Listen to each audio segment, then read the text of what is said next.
I am Maya, 33 years old, and until 6 months ago, I believed love could overcome a toxic family. During a lavish rooftop dinner, I happily announced my pregnancy to my husband Julian and his family. To my absolute shock, my mother-in-law Beatrice accused me of faking the pregnancy just to get my hands on Julian's $12 million trust fund. Then, to prove her sick theory, she deliberately pushed me down a flight of marble stairs, resulting in the loss of my baby.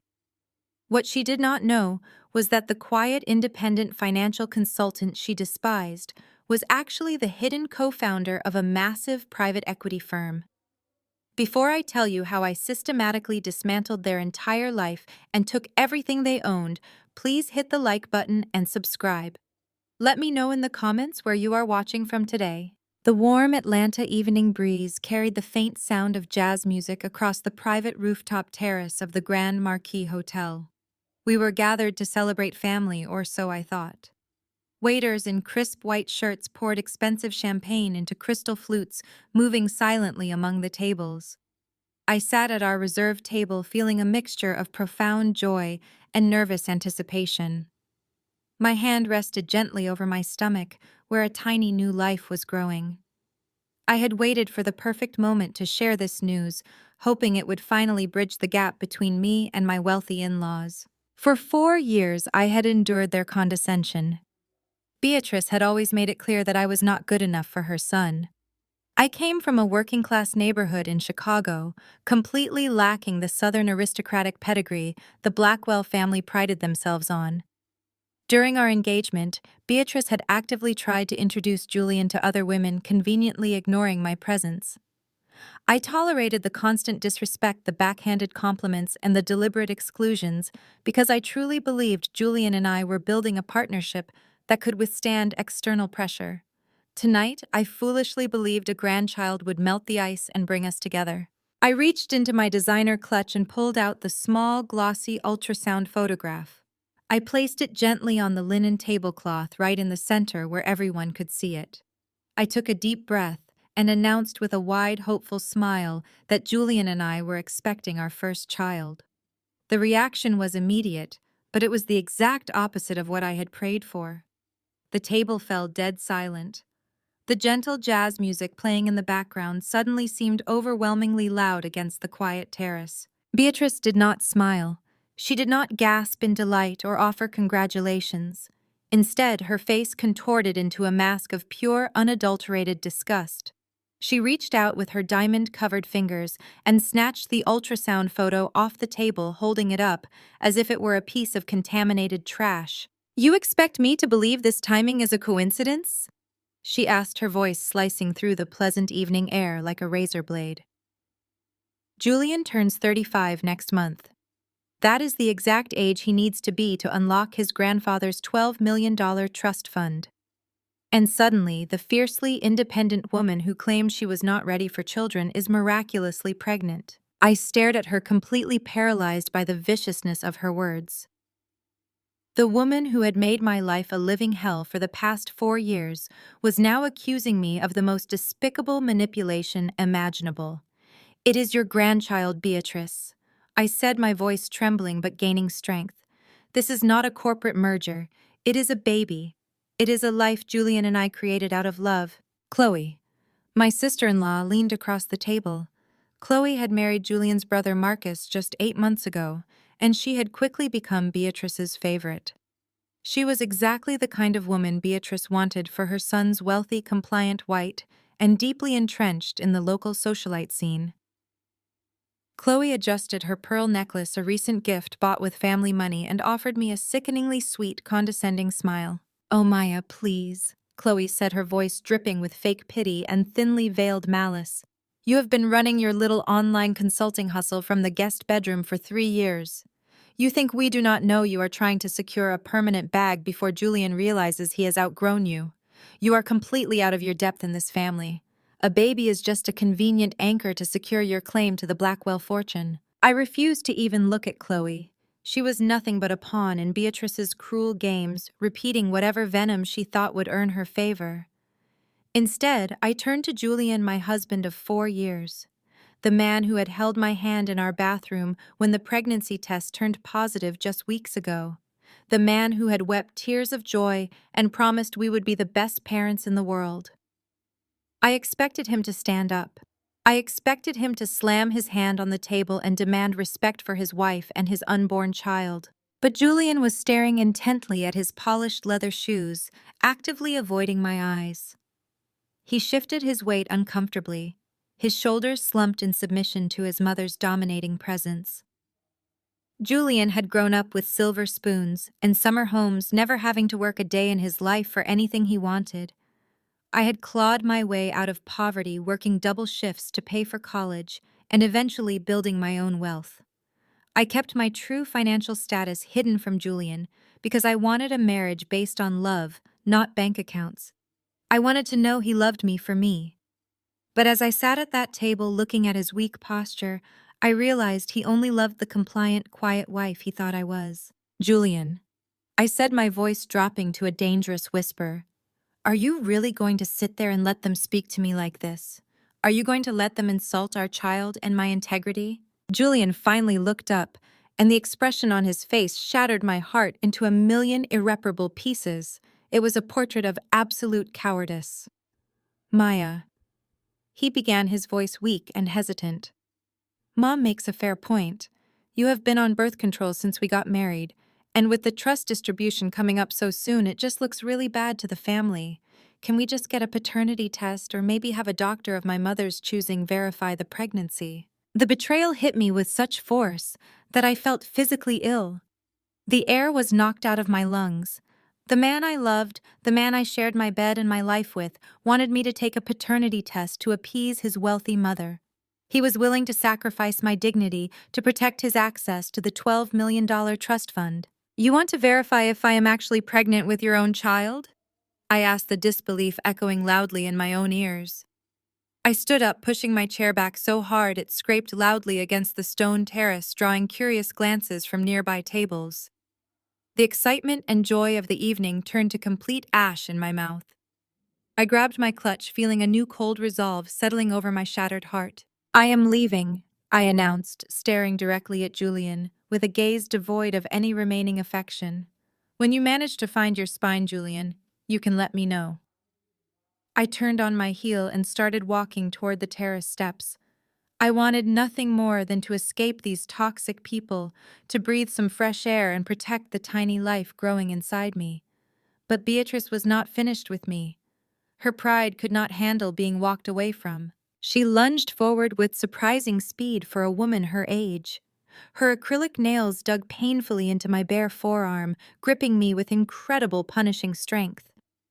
You are not going anywhere until I have my private physician down here to check you, she hissed, her face inches from mine, her breath smelling of expensive wine and bitter hatred.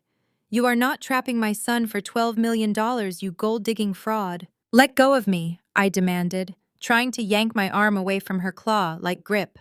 The confrontation had now drawn the attention of several hotel staff members, but no one dared intervene with the powerful Beatrice Blackwell. In her blind rage, Beatrice did not just hold on. She shoved me. It was not a stumble or a frantic accident. It was a violent, deliberate, and forceful thrust directed right at my chest with all her body weight behind it. The world seemed to slow down into a horrifying crawl. I felt my heel catch the edge of the top marble step. I threw my arms out desperately, trying to find something to grab onto to anchor myself against the fall, but my fingers grasped only empty air. As I began to pitch backward, I saw Julian standing there, frozen like a coward. He reached his hand out a full second too late, making no real effort to save me from the plunge. I saw Chloe covering her mouth with her hands, her eyes wide with sudden realization of what had just occurred. Then the slow motion ended, and gravity took over completely. The sickening crack of my own body, hitting the hard marble stairs, echoed loudly over the jazz music. I tumbled backward, rolling down the long, sharp flight of stone stairs. My shoulders, my back, and my head struck the solid marble with agonizing force. I could not stop the momentum no matter how hard I tried to twist my body. Each violent impact sent a fresh wave of excruciating pain shooting through my entire frame. I landed at the bottom of the staircase in a crumpled, broken heap. For a moment, the physical trauma to my back and head masked everything else. But then the pain in my lower abdomen arrived. It was sudden, sharp, and completely overwhelming, a deep, tearing sensation that stole my breath. I curled into a tight ball, instinctively wrapping my arms around my stomach in a desperate, futile attempt to protect my baby. Warm, wet blood began to pool beneath me, soaking rapidly into the fabric of my dress and staining the pristine white marble floor of the Grand Hotel. Through the intense ringing in my ears, I could hear the panicked shouts of the hotel staff rushing toward me, calling for an ambulance. But what burned itself into my memory forever was the sight at the top of the stairs. Beatrice stood there looking down at me with cold calculation, showing absolutely no remorse for what she had just done. Julian was beside her, allowing his mother to pull him away by the arm. He did not run down the stairs to check if his wife was alive. He did not scream for help to save his child. He simply turned his back and walked away into the dining room, leaving me bleeding and broken on the cold stone floor. The physical pain became entirely too much to bear, but it paled in comparison to the emotional agony of that abandonment. The bright, warm lights of the hotel terrace blurred into a confusing, hazy spin of colors and muffled sounds. I closed my eyes as a profound, agonizing emptiness spread through my entire body. I knew in that devastating, horrible moment that my baby was gone. The darkness rushed in, completely swallowing the screams and the pain and leaving me in total, absolute silence. I opened my eyes to the harsh fluorescent lights of a hospital room. Waking up in a hospital is never like the movies. There is no gentle fading of the light. There is only the harsh buzzing of monitors and the sterile smell of antiseptic. But worse than the clinical environment was the profound, agonizing emptiness in my lower abdomen. My hands moved instinctively to my stomach. The slight curve I had touched just hours ago on that rooftop terrace was gone. I did not need a doctor to walk in and deliver the news. My body already knew the devastating truth. My baby was gone. The child I had dreamed of holding, the tiny life I thought would finally force my husband to stand up to his toxic family, had been stolen from me on those cold marble stairs. I turned my head slowly, taking in the VIP hospital suite. The room was spacious and filled with expensive-looking leather chairs. But those chairs were completely empty. There was no Julian sitting beside my bed, holding my hand and begging for forgiveness. There was no Beatrice pacing the floor in feigned remorse. The isolation was absolute. My husband had left me alone to wake up to the worst nightmare a mother could face. The heavy wooden door clicked open, breaking the suffocating silence. I braced myself, hoping Julian had finally found his conscience. Instead, the polished, confident figure of Chloe walked into the room. She was dressed in a tailored white pantsuit, looking as if she had just stepped out of a luxury magazine shoot, rather than coming to visit a grieving sister-in-law. In her arms, she carried a massive, ostentatious basket of white lilies. She set the flowers down on the rolling tray table with a heavy thud. Her face carried a sickeningly sweet smile that did not reach her cold, calculating eyes. "Tragic," Chloe whispered, smoothing a non-existent wrinkle from her blazer. She pulled a thick manila folder from her designer tote bag. "But honestly, Maya, it saves us all a lot of messy legal fees." "Get out!" I rasped my throat, feeling like it was lined with broken glass. In a minute, Chloe replied, completely unbothered by my hostility. She tossed the heavy folder directly onto my lap, the weight of it pressed against my aching body. "Julian is not coming. Beatrice has strictly forbidden it. They have already spoken to the hotel management. Beatrice is a platinum stakeholder there, in case you somehow forgot.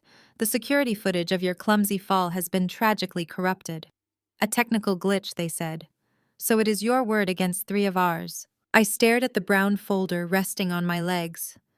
"What is this?" I asked, forcing my voice to remain steady, despite the rage building in my chest. "Divorce papers." Chloe stated, her tone light and conversational, as if discussing lunch plans. "And a non-disclosure agreement.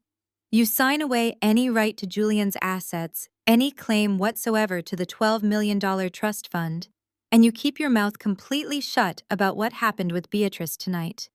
In exchange, Julian will generously pay your hospital bill. Very kind of him, right? Sign it, Maya. You do not have the money or the pedigree to fight us. You never did. I looked at the woman sneering down at me. She truly believed she had won. She looked at my simple clothing and my quiet demeanor and assumed I was exactly what Beatrice had always labeled me. A mid-level consultant struggling to make ends meet, working a little online hustle from a guest bedroom. Julian had never bothered to ask the actual names of my corporate clients. Beatrice had never bothered to look into the financial structures I managed. They simply assumed my worth based on my working-class background. They thought I was weak. They thought taking my child would break me into a million submissive pieces. I did not scream. I did not cry. The grief over my lost child had instantly crystallized into something cold, heavy, and lethal. A fire ignited in my veins, but it was not a chaotic burning rage. It was the precise, calculated heat of absolute vengeance. I picked up the black ink pen sitting on my bedside table. I flipped open the manila folder and scanned the legal jargon. It was a ruthless document designed to strip me of everything and leave me with nothing but medical debt if I ever dared to speak the truth. I found the signature lines at the bottom of the final page. I did not ask for a dime.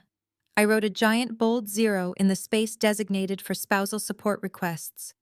Then I signed my name with sharp, decisive strokes. Chloe snatched the folder back, looking almost disappointed that I had not put up a screaming fight. She checked the signature and smirked. Smart girl. Go back to your little spreadsheets, Maya. Leave the elite circles to the people who actually belong in them. She turned on her designer heels and walked out of the room, her footsteps echoing down the hospital hallway. The door clicked shut, sealing me in the quiet room once again.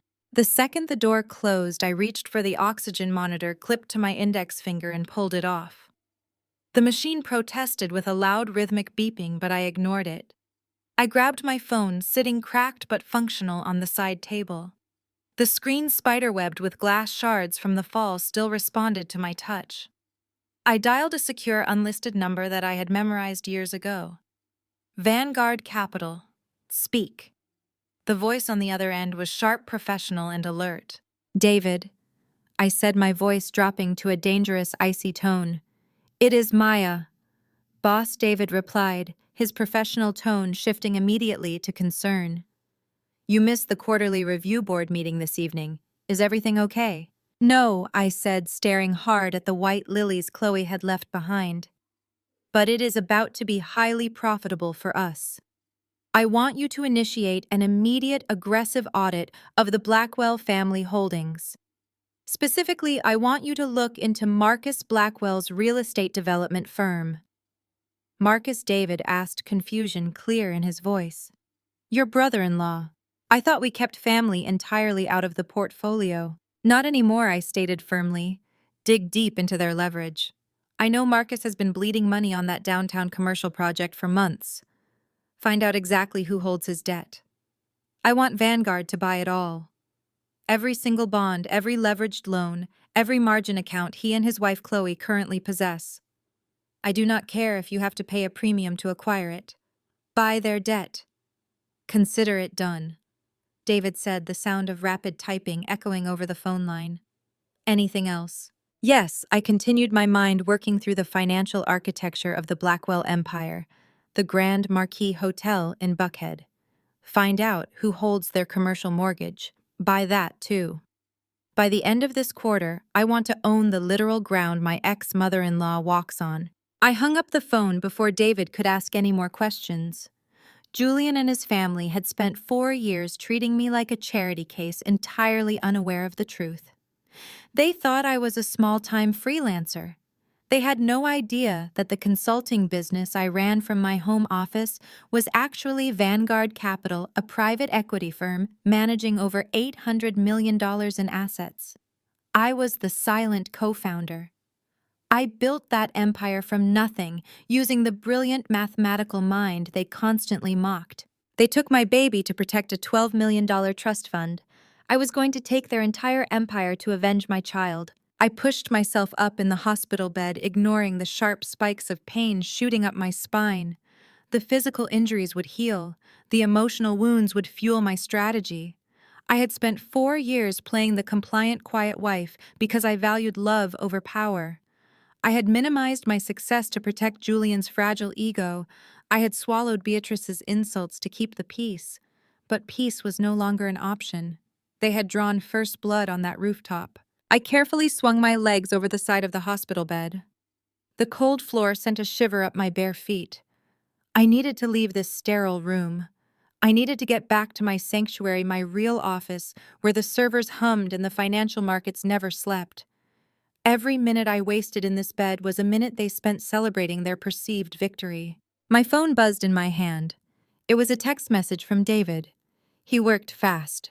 The message contained a preliminary breakdown of Marcus and Chloe's financial exposure. It was worse than I thought. They were over-leveraged, drowning in high-interest bridge loans and desperate for cash flow. They were living a billionaire lifestyle on a millionaire budget, using smoke and mirrors to maintain their status in the Atlanta elite. I smiled, a cold, grim expression that would have terrified Julian if he could see me. Chloe had stood in this very room just 20 minutes ago, mocking my lack of pedigree. She had proudly flaunted her stolen wealth, believing she was untouchable. She did not realize she had just handed the keys to her destruction directly to the person she hated most. I walked into the small hospital bathroom and looked at my reflection in the mirror. My face was pale, my cheek bruised from the fall. But my eyes were sharp-focused and utterly merciless. The woman Julian had married died on those marble stairs along with our child. The woman looking back in the mirror was the apex predator of the Atlanta financial district. I stripped off the hospital gown and dressed in the clothes the nurses had left in the closet. My movements were slow, deliberate, and calculated. I packed my cracked phone and the discharge papers into a small plastic bag. I did not look back at the empty bed or the mocking white lilies. As I walked out of the VIP suite, the nurses at the station looked up in surprise. I did not wait for their questions or their attempts to stop me. I signed the release forms against medical advice, ignoring the doctor's warnings about concussions and internal bleeding. I had a war to wage, and corporate takeovers did not wait for medical clearance. I stepped out of the hospital, sliding into the back of the black town car I had summoned. The driver looked at my bruised face, but wisely asked no questions. "Take me to the Vanguard Tower," I instructed, settling into the leather seat. The city lights of Atlanta blurred past the window. Somewhere in Buckhead, Beatrice and Julian were probably raising a glass of champagne, celebrating their successful elimination of the inconvenient wife. They thought they had secured their $12 million trust fund. They thought they had preserved their flawless family image. They had no idea that the real nightmare was only just beginning. The countdown to Julian's 35th birthday had officially started, and I was going to make sure it was a celebration they would never, ever forget. 6 months passed. Half a year since I walked out of that hospital room and left the naive, compliant version of myself behind.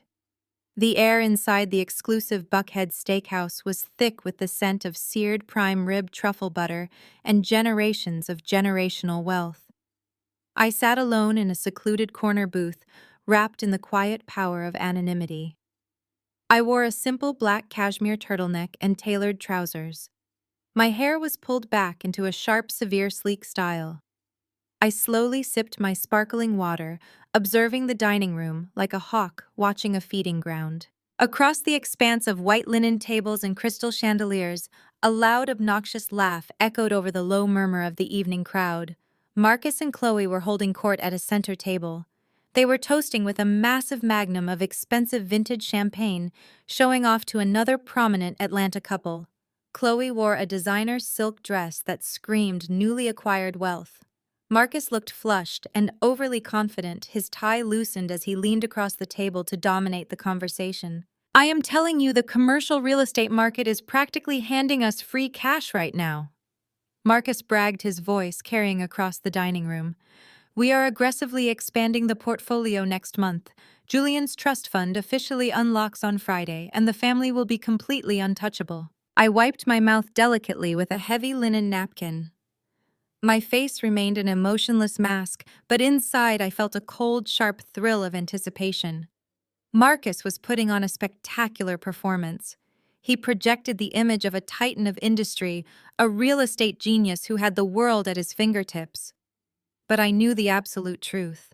I had spent the last 6 months mapping every single hidden vulnerability in his crumbling financial empire. Marcus and Chloe wanted the billionaire lifestyle immediately. They lacked the patience to wait for Julian's trust to mature organically. 2 years ago, they had secretly pledged the family's ancestral Buckhead estate as collateral to secure a massive high-interest bridge loan for Marcus's failing downtown commercial project. When that project started hemorrhaging money, Marcus panicked. He double-leveraged his assets. He took out shadow margin loans, secretly using Julian's impending $12 million trust as a guarantee. It was highly illegal, completely reckless, and a massive breach of fiduciary duty. And as of yesterday morning, Vanguard Capital owned every single piece of that toxic debt. I owned the mortgage on the ancestral estate. I owned the commercial bridge loans. I owned the promissory notes tied to the trust. If Marcus missed his margin call on Friday morning, which he absolutely would because his accounts were drained, I legally possessed the right to foreclose on their entire existence. I watched Chloe lift her champagne flute. The heavy diamonds on her fingers caught the light of the chandeliers. She laughed at something the other woman at her table said, tossing her blonde hair over her shoulder. She looked so secure, so perfectly insulated from consequence. It was time to introduce a little panic into her perfect evening. I stood up from my booth and smoothed my cashmere sweater. I signaled my waiter, leaving a $100 bill on the table to cover my water, and timed my exit perfectly. I walked gracefully across the dining room, moving toward the opulent marble hallway that led to the restrooms. Chloe excused herself from her table just as I anticipated. She walked with the exaggerated sway of someone who believed she owned the building. We intercepted each other in the quiet, dimly lit corridor near the coat check. Chloe was admiring her reflection in a gilded mirror when she caught sight of me. She stopped dead in her tracks. Her eyes widened for a fraction of a second before her face twisted into a mask of fake pity and condescension. "Maya," Chloe said, her voice echoing slightly against the marble walls. "Wow, you are still in Atlanta. I truly thought you would have moved back to a cheaper zip code in Chicago by now. Things must be tight for you without Julian paying the bills." I smiled pleasantly, resting my hands easily at my sides. "I like the climate here, Chloe. It suits me." Chloe looked me up and down, taking in my unadorned black outfit. She clearly mistook my minimalist style for financial struggle. She lifted her left hand intentionally, flashing her massive new diamond ring under the wall sconce. 4 carats, flawless clarity. Beautiful ring, Chloe, I noted, keeping my tone light. Upgraded since the divorce, I see. Chloe smirked, her confidence fully restored. Marcus knows exactly how to treat a woman who actually belongs in this family. We just closed a massive deal today. Things have never been better. I nodded slowly, offering a polite, acknowledging smile. I am so glad to hear that. Speaking of family events, Chloe continued, leaning in with a conspiratorial, malicious grin. Julian is bringing Senator Hayes' daughter to the trust fund gala this Friday. Elise is gorgeous, brilliant, and comes from a fantastic political family. A real perfect match for Julian. Do not worry, though, we did not send you an invitation. We thought it would be best for your mental health. We would not want you to feel out of place among people of actual substance. She waited for a reaction. She wanted to see me crumble. She wanted tears or anger or jealousy. She wanted the weak, compliant woman who had signed away her rights in a hospital bed 6 months ago. I did not give her a single inch. I stepped slightly closer, closing the physical distance between us. My voice dropped to a low, smooth whisper that only she could hear. I am not worried about invitations, Chloe. I am much more concerned about the current state of the commercial lending market. You should really be careful with those shadow margin loans you and Marcus took out. I hear variable interest rates are an absolute killer right now, especially when your collateral is secretly tied up in a restricted family trust. Chloe's fake triumphant smile faltered instantly. The smug satisfaction evaporated from her eyes, replaced by a sudden sharp flash of genuine terror.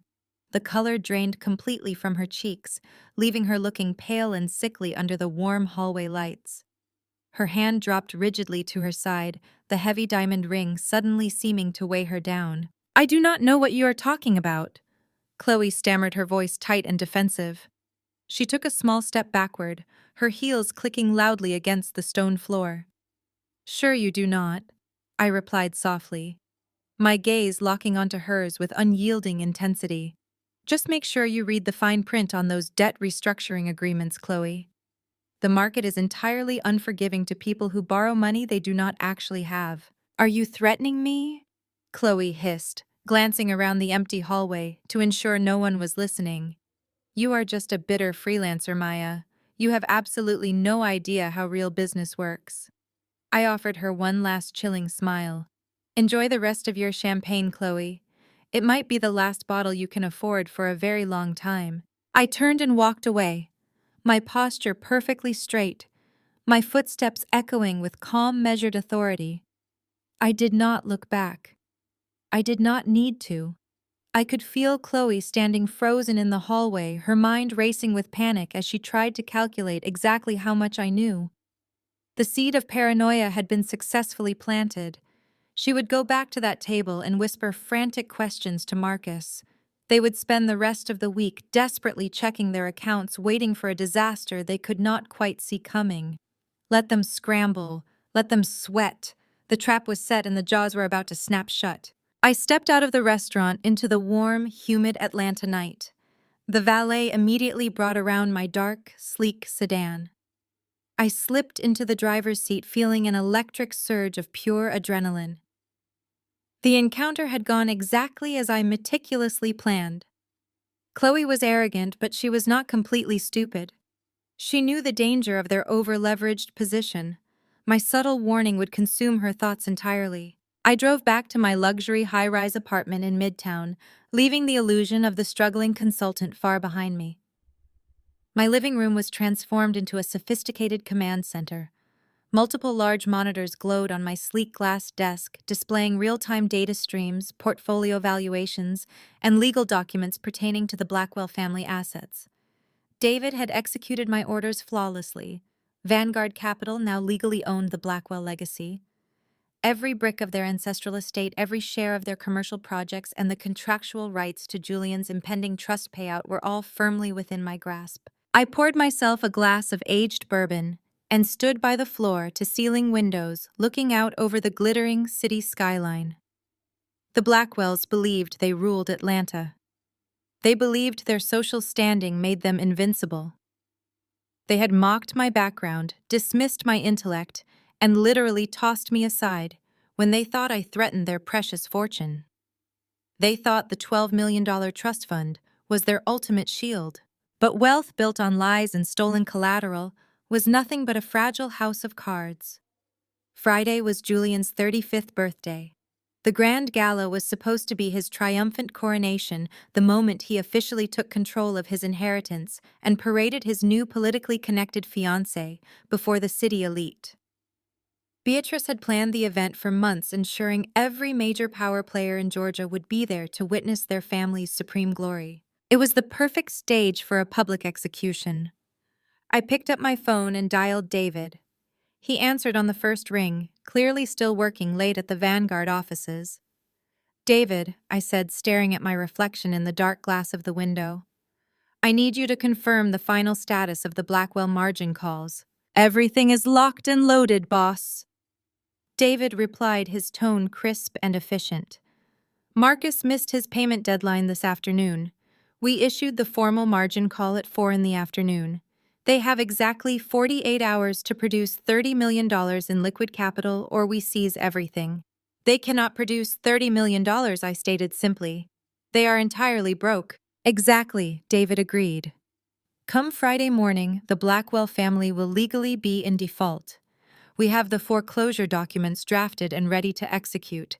The ancestral estate, the commercial holdings, and the rights to Julian's trust will automatically transfer to Vanguard Capital." "Excellent," I said, finishing my bourbon. "Prepare the final transfer papers. And David, make sure the delivery is timed perfectly." "What is the play, boss?" Send address to my apartment. I instructed, a cold smile touching my lips. We are crashing a party. Friday night will be the end of the Blackwell dynasty. I hung up the phone and looked back out over the city. Beatrice, Chloe, Marcus, and Julian. They had taken everything from me on that hotel rooftop. Now I was going to take everything from them, and I was going to do it in front of everyone they respected. The wolf had fully awakened, and it was finally time to feast. Friday morning arrived with heavy rain washing over the Atlanta skyline. Inside the penthouse boardroom of Vanguard Capital, the atmosphere was electric. I stood at the head of a massive mahogany conference table watching the digital clock on the wall tick down to exactly 9 in the morning. David sat across from me, surrounded by stacks of legal documents and glowing tablets. He was on a muted conference call with our legal team. When the clock struck 9, David ended the call and looked up with a predatory smile. They missed the deadline, David announced, his voice echoing slightly in the large room. Marcus Blackwell failed to wire the $30 million required to satisfy the margin call. The grace period is officially over. Execute the transfer, I commanded, feeling a surge of icy satisfaction. David tapped his screen. Executing now. We are formally seizing the collateral. Vanguard Capital now holds the deed to the Blackwell ancestral estate in Buckhead. We have assumed total control over the commercial real estate portfolio.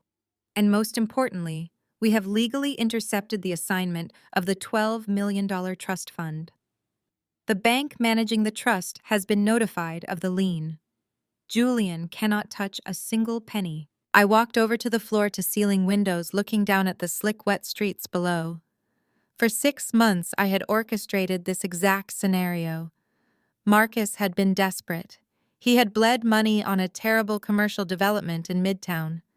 To save face and avoid telling his domineering mother he was broke, he took out a massive high-interest bridge loan. When he could not pay that back, he panicked. He went to a shadow lender, offering his family home and the upcoming trust fund asset as collateral. He forged her signature on the property deed transfer. He manipulated the trust documents. He assumed he could pay it all back as soon as the money unlocked today. He had no idea that the shadow lender he borrowed from was a subsidiary completely controlled by Vanguard Capital. I had essentially handed him the rope, and he had eagerly tied the noose around his own neck.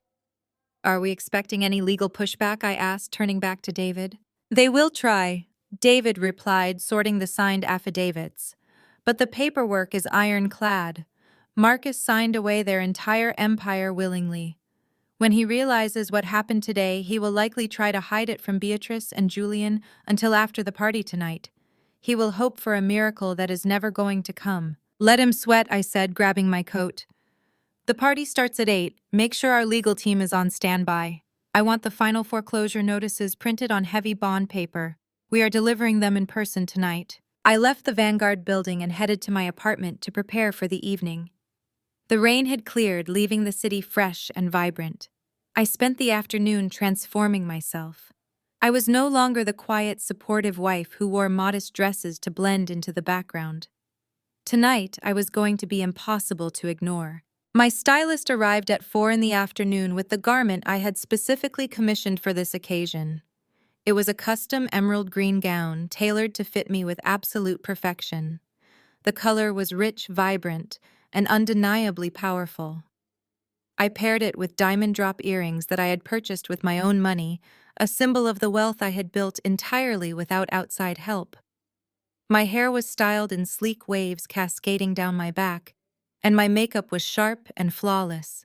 When I looked in the mirror, I did not see the broken woman who had cried in a sterile hospital room 6 months ago. I saw a conqueror ready to claim her victory. At exactly 8 in the evening, my private driver pulled my dark charcoal supercar up to the imposing iron gates of the Blackwell estate. The mansion was ablaze with light. Spotlights illuminated the towering oak trees, and the sweeping circular driveway was already packed with luxury vehicles. Valets ran back and forth, opening doors for the most elite citizens. Mega-church pastors, wealthy politicians, and real estate moguls stepped out of their cars wearing expensive tuxedos and designer gowns. My driver handed the keys to a stunned valet who could not take his eyes off the sleek vehicle. I stepped out of the car, the emerald green silk of my gown pooling beautifully around my heels. The cool evening air felt invigorating. I took a deep breath, holding my head high, and walked toward the grand double doors of the estate. The heavy doors were propped open, flanked by private security guards checking invitations. I did not have an invitation. I did not need one. I owned the building. I walked straight past the guards. One of them stepped forward, opening his mouth to ask for my name, but a single icy glare from me stopped him in his tracks. He stepped back, intimidated by my sheer confidence, and I crossed the threshold into the grand foyer. The interior of the Blackwell estate was decorated to showcase maximum opulence.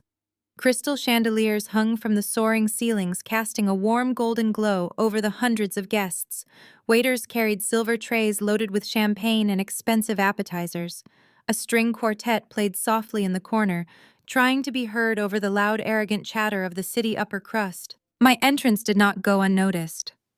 As I descended the sweeping marble staircase into the main ballroom, the conversations nearest to me began to die down. Heads turned, eyes widened. Whispers rippled through the crowd like a wave. People recognized me as the former wife, the quiet woman who had mysteriously vanished 6 months ago. They were shocked by my return, but they were even more captivated by my transformation. I looked nothing like the defeated woman they remembered. I spotted Beatrice immediately. She was holding court near a massive ice sculpture carved into the shape of the letter B. She wore a horrific sequined silver dress that made her look like a disco ball. She was laughing loudly at a joke told by a local senator. Then she saw me. The laugh died instantly in her throat. Her jaw dropped so fast it practically unhinged. The color drained from her face, leaving her looking gray and furious. She gripped her champagne glass so tightly I thought it might shatter in her hand. She immediately signaled to 2 large security guards standing near the catering entrance and marched purposefully toward me. I did not retreat. I stopped at the bottom of the staircase, motioned to a passing waiter, and casually took a glass of champagne. I took a slow, deliberate sip, waiting for her to approach. "How did you get past the front gate?" Beatrice hissed, stopping just inches from me. She kept her voice low, trying desperately to avoid making a public scene. "You have absolutely no business being here, Maya. This is a private celebration for people of actual substance. Get out of my house immediately before I have you arrested for trespassing." I smiled, looking down at her with absolute pity. Arrested for trespassing in my own home, Beatrice. That would be a fascinating police report. Beatrice scoffed, her eyes flashing with pure hatred. "Your home. You are insane. You signed the divorce papers. You took nothing. You are a bitter, barren little woman who could not trap my son, and now you are trying to ruin his special night. Security will throw you onto the street where you belong." Before the guards could reach us, Julian hurried over through the crowd looking flushed and panicked. On his arm was a tall, blonde woman dripping in excessive diamond jewelry. I recognized her immediately as Elise, the daughter of Senator Hayes. She was the shiny new prize, a woman who offered the political connections Beatrice had always craved for her family. "Maya, please," Julian pleaded, releasing the arm and stepping between me and his mother. "Do not cause a scene tonight. I am about to officially inherit $12 million in front of all these people. Elise and I are celebrating our future together. Do not make me humiliate you in front of my guests." I looked at Julian, the man who had let me fall and left me bleeding. He looked pathetic, desperate to maintain his facade of control. "You think Elise is standing here because of your sparkling personality, Julian?" I asked, my voice projecting just enough to catch the attention of the wealthy guests standing nearby. "She is here for the $12 million.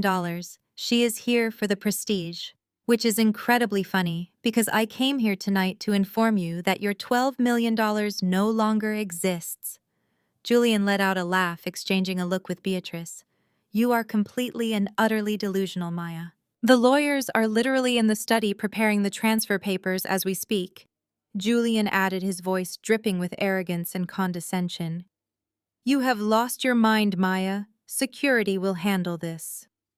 I took another sip of my champagne, relishing the crisp, dry taste against my tongue. "The lawyers might be in the study, Julian, but they are not preparing transfer papers. They are frantically reading through a $40 million foreclosure notice. Chloe came rushing over, pushing her way through the growing crowd of curious onlookers. Her eyes were wide with a frantic, nervous energy that betrayed her usual polished composure. She grabbed Beatrice by the arm, her manicured fingers trembling violently. "Mom, the family lawyer is not in the study. I just checked. The door is locked and the private security team will not let me inside." Beatrice swatted Chloe away with a sharp, annoyed gesture. "Nonsense. Thomas has been our attorney for 20 years. He answers exclusively to me." She glared at me, her chest heaving with indignation. "You are a bitter little woman, Maya. You could not trap my son with a fake pregnancy, and now you are trying to ruin his night with these pathetic lies. Security, remove this woman immediately." The two large guards stepped forward but hesitated when I raised a single hand commanding them to halt. "Security works for the property owner, Beatrice," I said, my voice projecting clearly across the grand foyer. The surrounding guests fell completely silent, eager to hear every single word of the drama unfolding before them. "And as of 9 this morning, Vanguard Capital formally seized this estate. I own the literal ground you are standing on." Chloe let out a shaky, high-pitched laugh, pointing a trembling finger at me. "She is crazy. She is just a freelance accountant, Julian. Tell security to throw her out into the street. A freelance accountant who knows that you and Marcus forged Beatrice's signature to pledge this estate as collateral 2 years ago?" I said, my eyes locking onto Chloe. The laughter died in Chloe's throat. Her face turned chalk white, blending with her expensive pearl necklace. "What is she talking about, Chloe?" Beatrice demanded, looking between us. Her authoritative facade cracked, revealing a glimpse of genuine uncertainty. "She is lying," Chloe yelled, her voice cracking under the intense pressure. "Marcus would never do that." I stepped closer to Chloe, forcing her to look me in the eye. "Your commercial real estate project in Midtown went bankrupt 8 months ago, Chloe. You have been living off high-interest margin loans, waiting for Julian's trust to mature so you could siphon it off to pay your massive creditors. You called me a failure in that hospital room. You told me I did not belong in elite circles. But you are the one who just bankrupted the entire Blackwell family." Before Chloe could formulate another lie, Marcus pushed through the crowd, sweating profusely through his custom-tailored tuxedo. He looked like a man who had just seen a ghost. "Chloe," he gasped, ignoring the audience surrounding them. "The bank. They just froze our accounts. All of them. My credit cards were declined at the bar. We are locked out." The murmurs in the crowd escalated into loud gasps. Wealthy socialites covered their mouths, whispering frantically to their companions.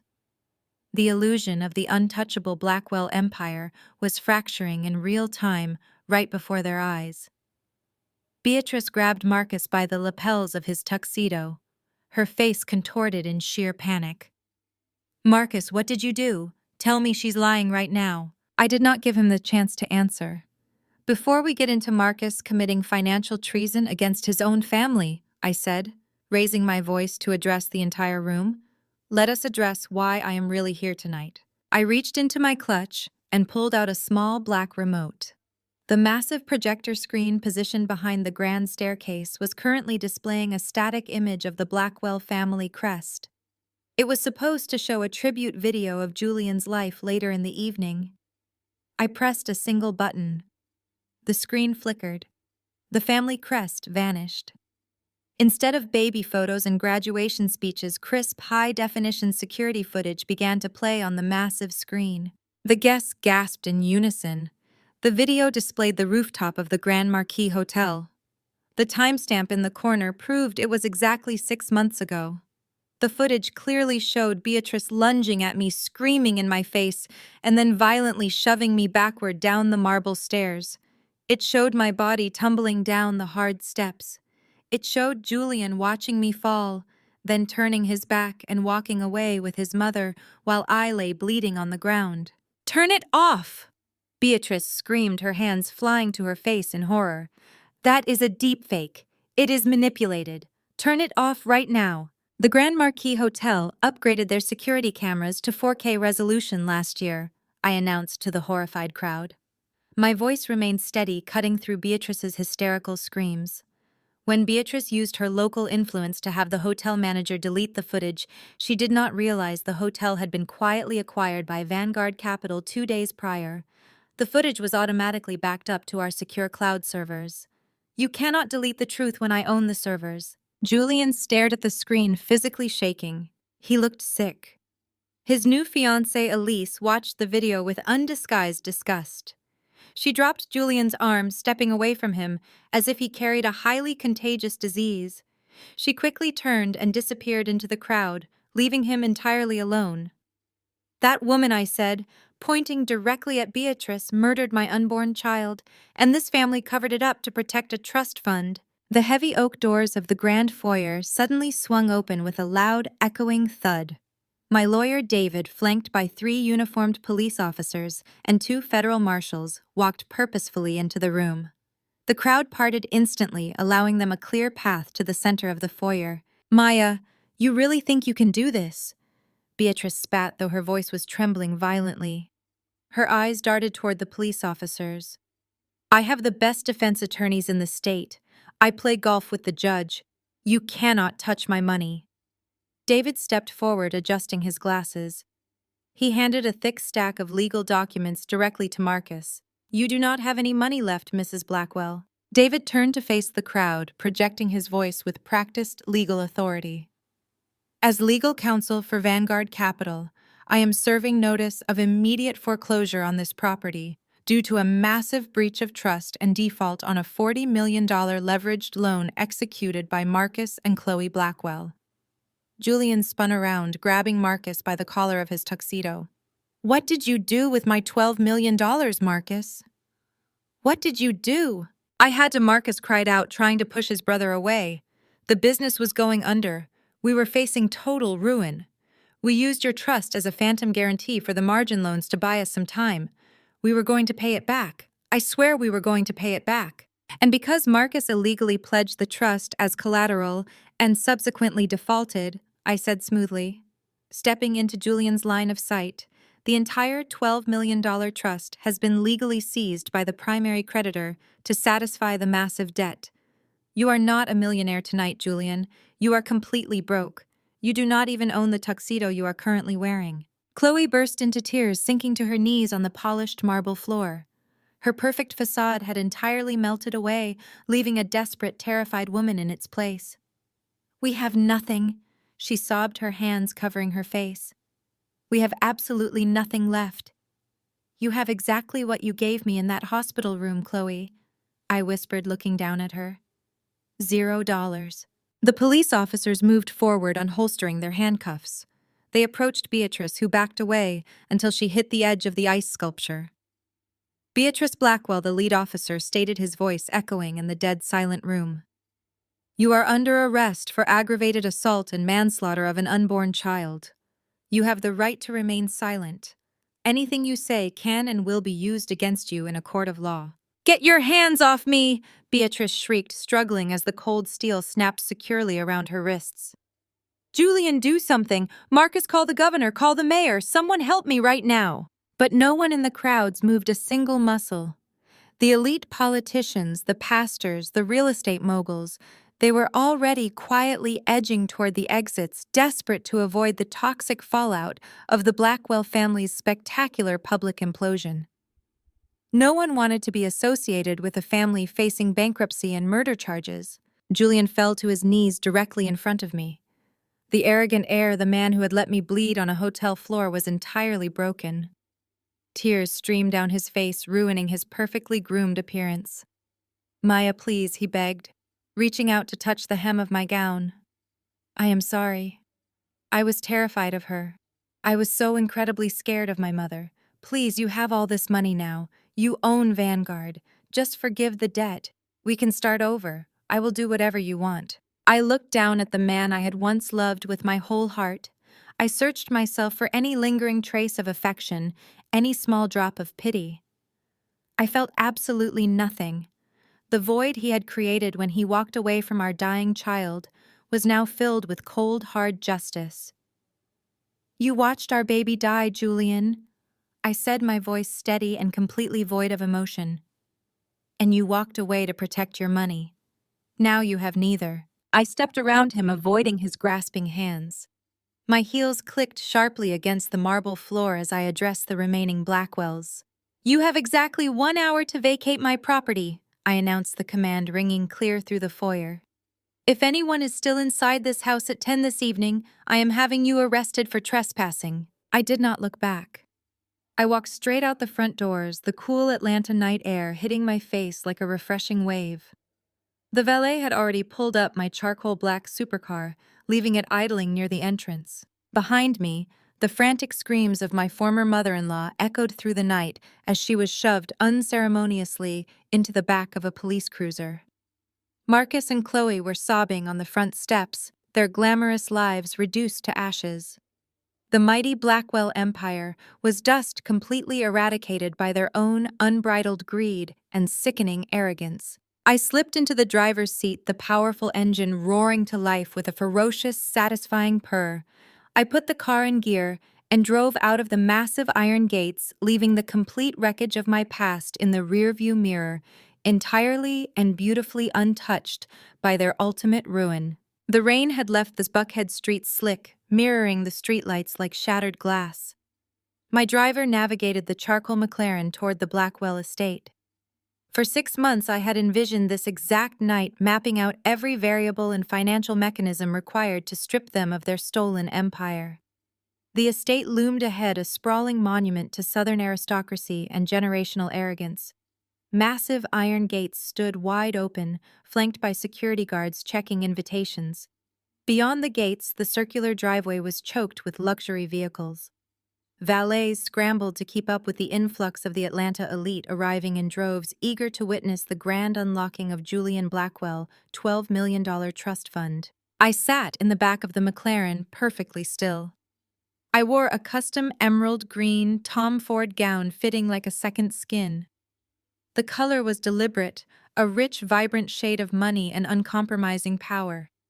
I paired it with diamond drop earrings I had purchased myself, a tangible reminder that my wealth was built on my own intellect. My hair was pulled back into a severe, sleek style, ensuring nothing obscured the cold determination in my eyes. The driver brought the car to a halt in front of the marble steps. A valet rushed forward, opening my door with hesitant reverence. I stepped out, letting the heavy silk pool beautifully around my stiletto heels. I took a slow, steadying breath, aligning my posture into absolute, unbreakable authority. I walked up the marble steps toward the massive mahogany double doors. 2 security guards stepped into my path, holding up their hands. One opened his mouth to ask for my invitation. I did not stop walking. I locked my gaze onto his, delivering a look so devoid of hesitation and so brimming with absolute ownership that he faltered. His hand dropped. He stepped aside, intimidated by the sheer force of my presence. I crossed the threshold, entering the grand foyer, without showing a single printed invitation. The interior of the Blackwell estate was a masterclass in excessive opulence. Massive baccarat crystal chandeliers cast a warm golden glow over hundreds of guests. Waiters moved seamlessly through the crowd, carrying silver trays loaded with vintage champagne. My entrance did not go unnoticed. As I reached the top of the sweeping grand staircase that led down into the main ballroom, I paused. I let the light catch the emerald silk of my dress. Slowly, deliberately, I began my descent. The conversations nearest to the staircase began to falter. Heads turned, eyes widened in shock.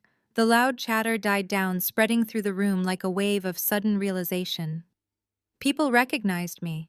They remembered the quiet, unassuming wife who had mysteriously vanished from Julian Blackwell's life 6 months ago following a tragic accident. They were shocked by my return but entirely captivated by my transformation. I looked nothing like the defeated, compliant woman they remembered. Whispers hissed through the wealthy crowd as I reached the bottom step. I scanned the ballroom, searching for my target. I spotted Beatrice holding court near a massive ice sculpture carved into the shape of the letter B. She was surrounded by prominent city council members, laughing loudly at a joke. She wore a horrific sequined silver dress that caught the light in all the wrong ways, making her look like a desperate disco ball clinging to her fading youth. I signaled a passing waiter and gracefully lifted a flute of champagne from his silver tray. I took a slow sip, waiting for the inevitable reaction. It did not take long. The silence in the room finally alerted Beatrice that something was fundamentally wrong. She turned her head and her eyes locked onto mine across the expanse of the ballroom. Her jaw dropped so fast it practically unhinged. The color drained from her face, leaving her looking gray and furious under the expensive lighting. She gripped her champagne glass so tightly I thought the crystal might shatter in her hand. She immediately signaled to two large security guards standing near the catering entrance and marched purposefully toward me, navigating the parting crowd with aggressive strides. I stood my ground near the base of the staircase, holding my champagne flute with relaxed elegance. I watched her approach, feeling the adrenaline pump through my veins. This was the woman who had pushed me down a flight of stone stairs and walked away while I bled. Now she was marching toward her own public execution, unaware that she no longer held any power. "How did you get past the front gate?" Beatrice hissed, stopping just inches from me. She kept her voice low, trying desperately to avoid making a public scene while the entire room watched our confrontation with bated breath. "You have absolutely no business being here, Maya. This is a private celebration for people of actual substance. Get out of my house immediately before I have you arrested for trespassing." I smiled, looking down at her with absolute pity. Arrested for trespassing in my own home. "Beatrice," I asked, my voice carrying just enough volume to reach the closest guests. "That would be a highly fascinating police report for the local news outlets to publish." Beatrice scoffed, her eyes flashing with hatred. "Your home!" She spat the words out like poison. "You are completely insane. You signed the divorce papers taking nothing. You are a bitter, barren little woman who could not trap my son, and now you are trying to ruin his special night because you are jealous. Security will throw you out where you belong." The two large security guards stepped forward, moving to flank Beatrice. They reached out, preparing to grab my arms and physically remove me from the estate. I raised a single hand, commanding them to halt with a gesture of pure authority. "Security works for the property owner, Beatrice," I said, my voice projecting clearly across the grand foyer. The surrounding guests fell completely silent, eager to hear every single word of the drama unfolding. "And as of 9 this morning, Vanguard Capital formally seized this entire estate. I own the literal ground you are standing on." Before Beatrice could formulate a response, Julian hurried over through the crowd looking flushed and panicked. On his arm was a tall blonde woman dripping in excessive diamond jewelry. I recognized her immediately as Elise, the daughter of Senator Hayes. She was the shiny new prize, offering the political connections Beatrice had always craved for her family. Elise looked confused, tightly gripping Julian's arm as he pulled her toward the escalating confrontation. "Maya, please," Julian pleaded, releasing Elise's arm and stepping quickly between me and his mother. "Do not cause a scene tonight. I am about to officially inherit $12 million in front of all these people. Elise and I are celebrating our future together. Do not make me humiliate you in front of my guests." I looked at Julian, the man who had let me fall and left me bleeding. He looked pathetic, sweating through his expensive tuxedo, desperate to maintain his facade of total control. He was the same coward he had always been. "You think Elise is standing here because of your sparkling personality, Julian?" I asked, my voice projecting effortlessly over the dead silent crowd. "She is here for the $12 million. She is here for the prestige and the media coverage. Which is incredibly funny, because I came here tonight to inform you that your $12 million no longer exists." Julian let out a loud, arrogant laugh, exchanging a knowing look with Beatrice. "You are utterly delusional, Maya. The lawyers are literally in the study preparing the final transfer papers as we speak. My grandfather secured that trust explicitly for me. You cannot touch it. You are just trying to cause a scene because you are broke and miserable." I took a slow sip of my champagne, relishing the crisp, dry taste against my tongue. "The lawyers might be in the study, Julian," I replied, maintaining my icy composure, "but they are not preparing transfer papers. They are frantically reading through a $40 million foreclosure notice." The impact of my words hit Julian like a sudden physical blow to his gut. His arrogant laugh faded abruptly, replaced by a look of absolute dawning horror as truth began to sink in. Beatrice stared at me, her chest heaving heavily as she desperately tried to process the advanced financial terminology I had just weaponized against her entire family. Elise took a noticeable step back, her eyes darting between Julian and me, suddenly realizing that the billionaire lifestyle she had been promised was actively crumbling into dust. I stood perfectly still, letting the tense silence stretch endlessly, letting the heavy, crushing weight of their impending ruin settle deeply over their shoulders. I had finally entered the lion den not as weak prey, but as the apex predator owning the cage. Elise Hayes stepped forward, her hands resting on her hips in a posture of practiced political defiance. Her diamonds caught the light, but her confidence was visibly crumbling under the weight of my public declarations. "Excuse me," Elise said, her voice trembling slightly, but still dripping with the sheer entitlement of a politician's daughter. "I do not know who you think you are crashing a private gala, but Julian is a Blackwell. My father is Senator Hayes. You cannot just waltz in here claiming you own everything. That is not how the law works. You are making a fool of yourself." I turned my attention entirely to Elise, letting my gaze slowly travel from her expensive designer shoes to her perfectly styled blonde hair. "Elise Hayes," I said, letting her name roll off my tongue with deliberate slowness. "Your father built his entire political career on family values and absolute financial transparency. Yet here you are, clinging to a man whose family just defaulted on $40 million of commercial debt. I wonder how the voters of Georgia will react when they turn on the morning news and find out the senator's beloved daughter is marrying directly into the biggest bankruptcy scandal in Atlanta history." Elise whipped her head around to look at Julian. "Julian, what is she talking about? Tell me she is lying. Tell her to leave right now." Julian opened his mouth, but no words came out. He stammered, shifting his weight from foot to foot, sweating profusely under the glare of the chandeliers. "He cannot answer you, Elise," I stated, my voice carrying effortless authority, "because he has absolutely no idea how his own family finances work. He has been coddled his entire life. You thought you were marrying a $12 million trust fund. You thought you were securing your permanent spot in the Buckhead elite.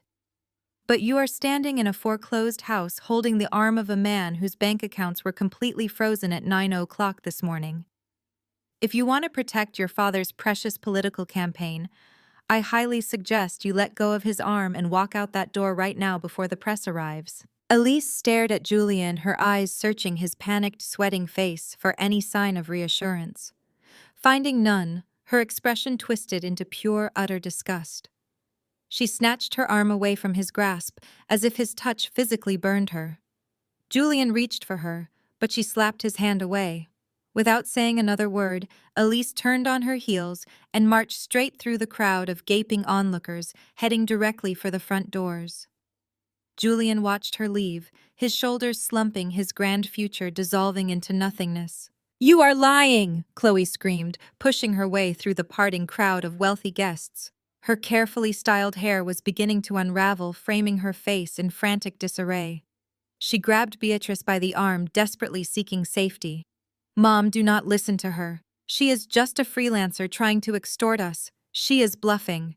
Marcus would never let this happen." "Marcus did not let it happen, Chloe," I said, taking a slow, calculated step toward the woman who had mocked my grief in my hospital room.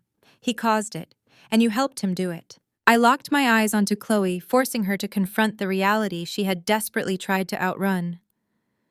"Do you remember the day you visited me in the hospital, Chloe? You stood by my bed holding those disgusting white lilies. You told me I did not have the pedigree to fight you. You told me to leave the elite circles to the people who actually belong. You called me a failure while I was mourning the loss of my child." Chloe shrank back, pressing herself against Beatrice's side. The bravado she had displayed in the hospital was entirely gone, replaced by raw, suffocating fear. "Let us talk about your pedigree," I announced, ensuring my voice echoed off the marble walls so every prominent socialite in the room could hear her secrets. "You grew up in a trailer park in Central Florida. You reinvented yourself when you moved to Atlanta, hunting for a wealthy husband to fund your delusions of grandeur. You found Marcus, the weaker brother, desperate to prove himself to his overbearing mother. You manipulated him perfectly. You convinced him to live a lifestyle he could not actually afford. The designer clothes, the country club memberships, the lavish trips to St. Bart's. You funded your entire fake billionaire lifestyle by taking out high-interest shadow loans. Chloe burst into tears, her hands flying to her face. Stop it. Stop talking right now. I did not stop. I advanced another step, my presence dominating the space. You drove his commercial real estate project into the ground. I continued relentlessly. You spent the development funds on private jets and jewelry. And when the creditors came knocking, demanding their money, you and Marcus secretly pledged this ancestral estate as collateral. You forged Beatrice's signature on the deed transfer documents. Beatrice physically recoiled, yanking her arm out of Chloe's grasp, as if the younger woman had suddenly caught fire. Forged my signature? Beatrice gasped, turning to glare at her favorite daughter-in-law. Chloe, tell me she is lying. Tell me you did not touch the deed to my house. Chloe could only sob uncontrollably, sinking to her knees on the polished floor. Her silence was a resounding, absolute confession. Beatrice stared down at her, the illusion of her perfect, wealthy family shattering completely. The daughter-in-law she had championed over me, the woman she thought was a true socialite, was nothing but a reckless grifter who had signed away their generational wealth. Beatrice slowly turned back to me, her chest heaving heavily, the veins in her neck strained against her diamond necklace. The polished, sophisticated first lady of the Atlanta elite was gone, replaced by a cornered, desperate animal. You are a monster, Beatrice spat, her voice laced with pure venom. You set us up. You planned this entire thing just to destroy us. You tricked my son. I simply bought the debt your family willingly created, I corrected her, maintaining my icy, unwavering calm. You built a fragile house of cards, Beatrice. You built it on arrogance, greed, and fake prestige. I just opened the window and let the wind blow it all down. Do not blame the storm for the weakness of your own foundation. I will destroy you, Beatrice snarled, stepping forward, her fists clenched tightly at her sides. You think you can walk into my home and humiliate me? I play golf with the federal judges in this district. I donate millions to the mayor's re-election campaigns. I am the first lady of the largest, most influential congregation in all of Atlanta. I have politicians on speed dial. You cannot destroy me, Maya. I am the institution. I will have you locked up for fraud by tomorrow morning. I laughed, a short, sharp sound that cut through the heavy tension in the grand foyer. The sheer delusion of her threats was genuinely amusing. I took a final sip of my champagne and handed the empty crystal flute to a terrified waiter standing nearby. You were the institution, Beatrice, I replied, stepping into her personal space, forcing her to look up at me. But influence requires massive amounts of capital. Those federal judges you play golf with, they respect power. The city mayor you fund, he respects liquidity and campaign contributions. And your massive church congregation respects moral authority and financial success. You currently have absolutely none of those things. I gestured around the room, encompassing the wide-eyed guests who were greedily absorbing every detail of her downfall. Your accounts are frozen. Your credit cards will decline if you try to buy a cup of coffee tomorrow morning. The politicians in this room are already calculating how fast they can distance themselves from your toxic brand. By midnight tonight, you will be a social pariah. By tomorrow, you will be completely bankrupt. Beatrice's eyes darted frantically around the room, searching the faces of her wealthy friends and influential allies. She looked for anyone to step forward and defend her honor. She found only averted gazes and subtle steps backward. The elite society she had dedicated her entire life to cultivating was actively abandoning her, abandoning a sinking ship. You took my child, I said, my voice dropping to a low, deadly register that caused Beatrice to finally flinch. You thought you could throw me away like garbage because I did not fit your twisted narrative of high society perfection. You thought I was weak. But you made one fatal miscalculation, Beatrice.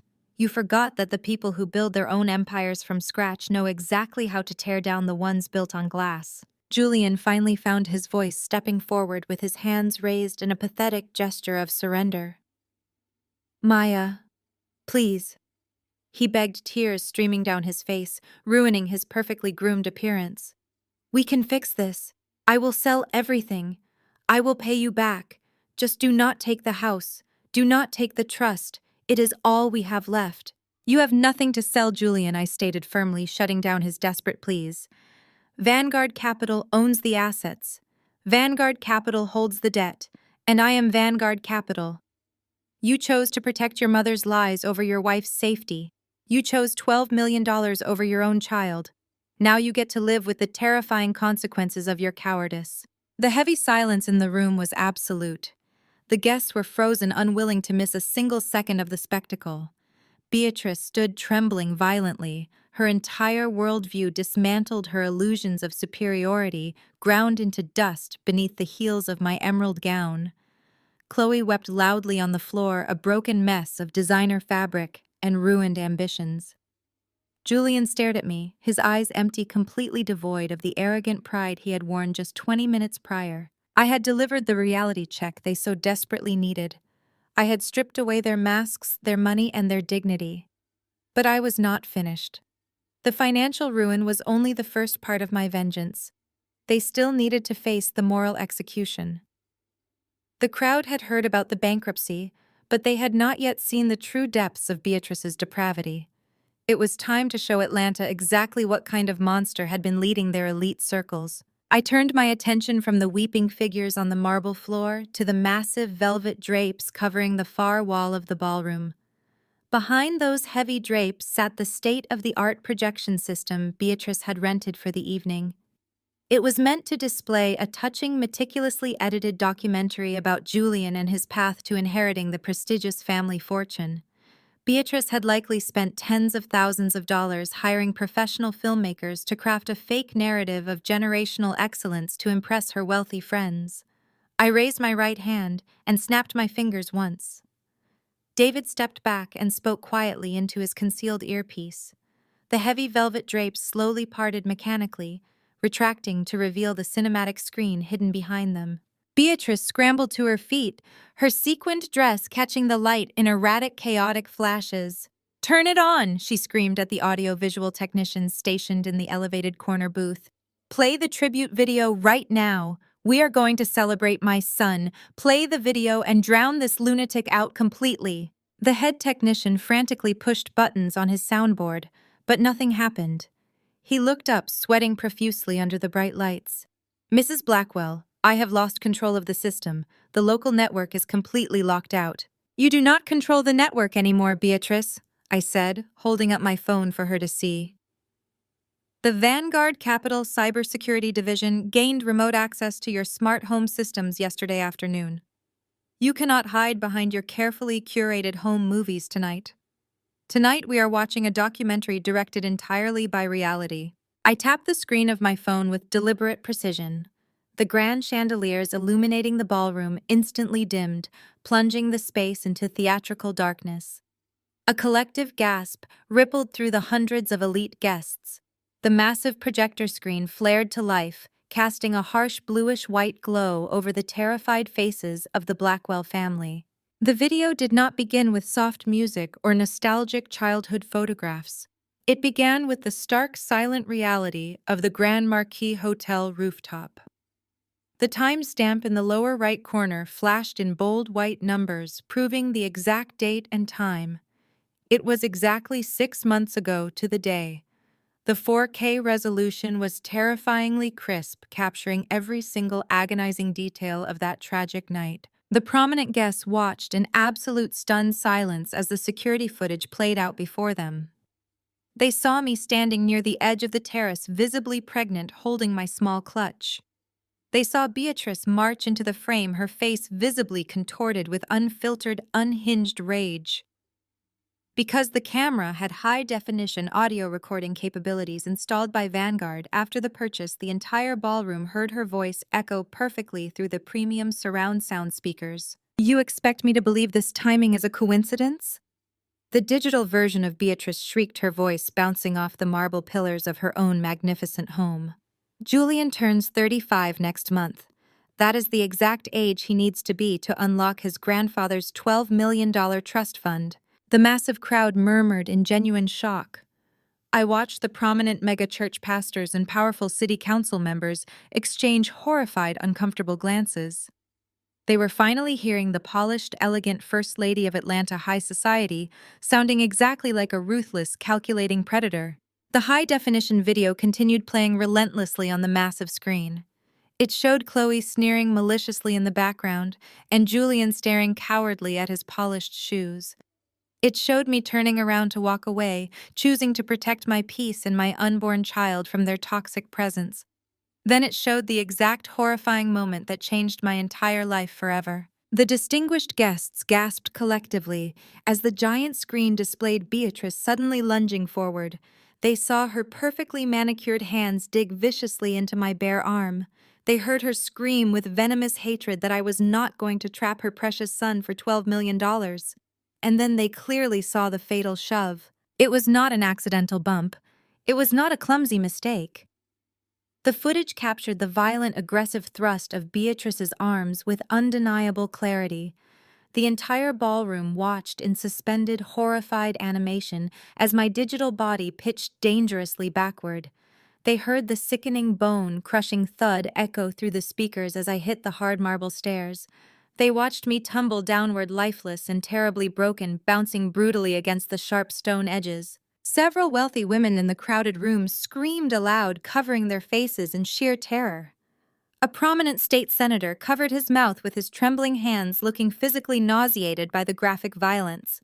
But the absolute most damning part of the video was exactly what happened next. The massive screen showed me lying at the bottom of the cold stairs, curled tightly in a fetal position, as a dark, heavy pool of blood began to spread rapidly across the pristine white stone. And standing at the top of the stairs, Julian Blackwell, the golden heir, the celebrated man of the hour, simply watched. He did not run frantically down the stairs to help his bleeding, devastated wife. He did not pull out his phone to call for an emergency ambulance.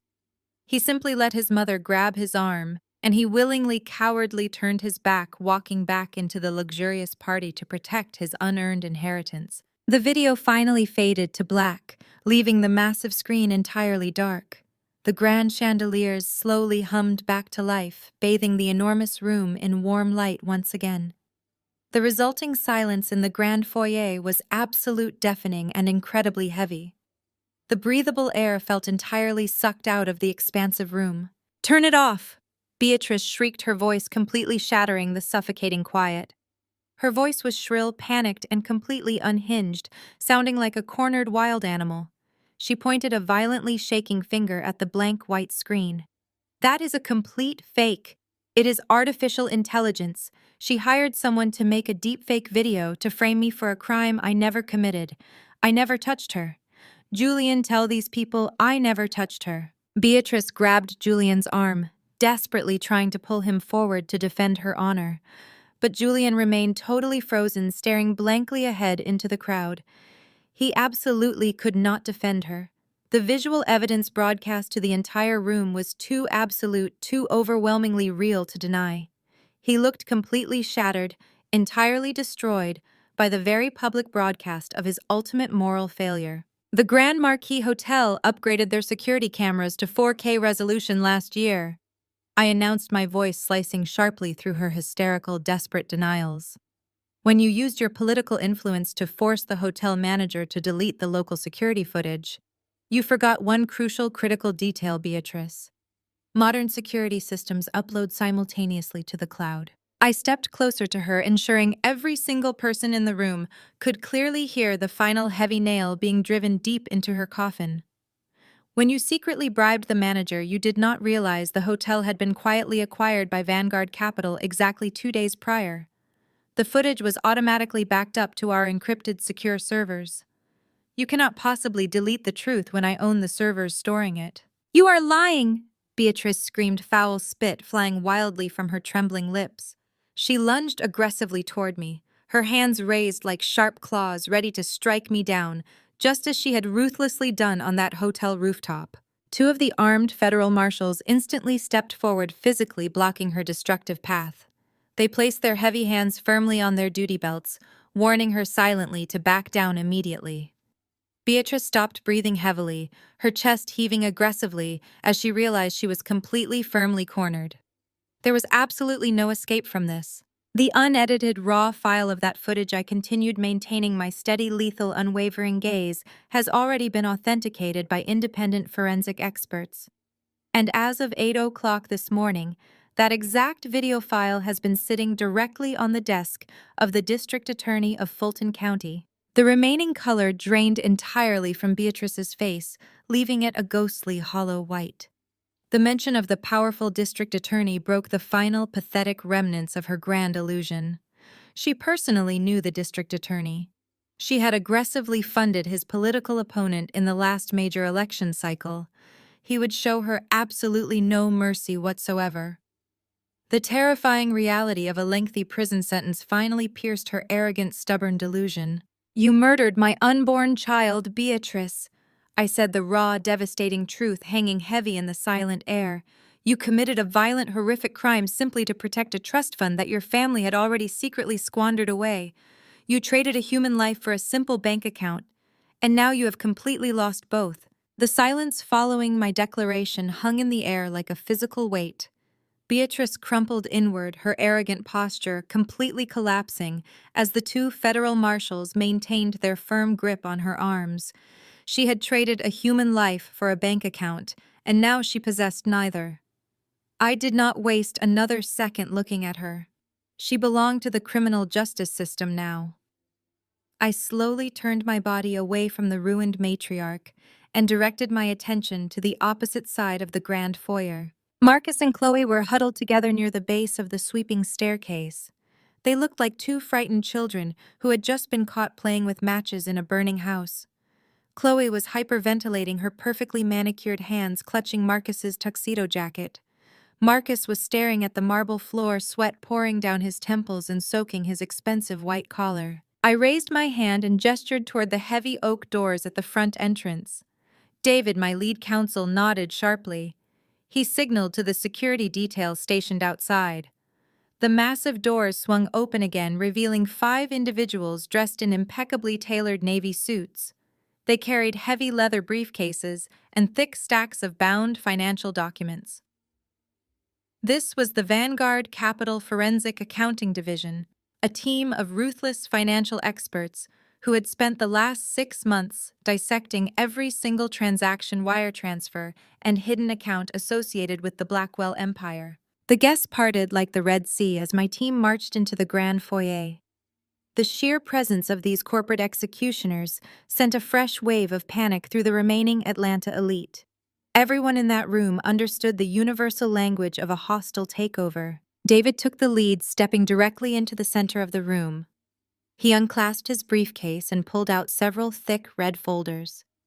He handed the first folder directly to Marcus, pressing it forcefully against the man's chest until Marcus reflexively took it.